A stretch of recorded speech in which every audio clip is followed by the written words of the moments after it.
रोशनी वाली बात कर दूं, क्योंकि ये इंटरेस्टिंग चीज़ है। जो आप किससे कहानी सुनते थे ना, परखचे उड़ गए हैं और ये बेसिकली दो चीज़ों का मजमुआ है। एक इनलाइटमेंट, जिसको रोशनी कहते हैं, और दूसरी ये हक वाली बात, यानी कि वो बात इनके अंदर की बात है, ये ऊपर की नहीं है। What's wrong with clear aunty? हाँ, क्लियर क्या क्यों ब्लॉक कर रही है? उसको नहीं करो। वो जो है, क्या कहते हैं उसको, चीज़ ये है कि क्या कहते हैं, ये जो चीज़ है ना, ये बेसिकली आपको बेसिकली इस ज़मीनी जो कानून होता है ना, ज़मीनी कानून, द लॉ ऑफ ग्रेविटी, उसको बेंड, मोल्ड, ट्विस्ट या ब्रेक करने की कुव्वत देता है। I am talking about enlightenment and I am talking about the truth, यानी कि हक सच वाली बात। ये दोनों अगर मिल जाए ना, वहाँ पे ये बात जाती है।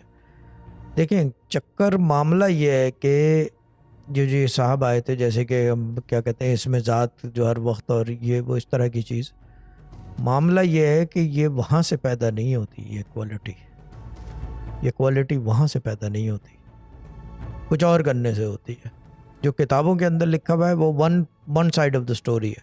The other side is not mentioned in any book. आप कोई से भी बुक उठा लो, किसी भी औलिया की, तो वो जो है ये सब चीज़ें लिखी भी नहीं होती। ये लिखने वाली चीज़ें थी ही नहीं। अगर आप मंसूर अल-हलाज की किताब उठा लो, ठीक है ना, अब उसके अंदर देख लो तो सूरह नमल का तस्करा है कि ये इस तरह पढ़ी जाए, यूँ उसके अंदर से ये पढ़ा जाए। तादाद कहीं नहीं लिखी हुई है ना, तादाद नहीं लिखी हुई। आप अल्लामा बूनी की किताब उठा लो, आप उसको देख लो, कोशिश कर लो, कुछ भी नहीं होता न्यूज़पेपर। क्योंकि चीज़ ये है कि एक ना एक सिरा छोड़ रखा होता है, जो कि सिर्फ इल्म वाले जानते हैं कि क्या है, और जब ही इतनी प्रॉब्लम्स आ रही हैं। बिकॉज वो चीज़ ये है कि इट्स बेसिकली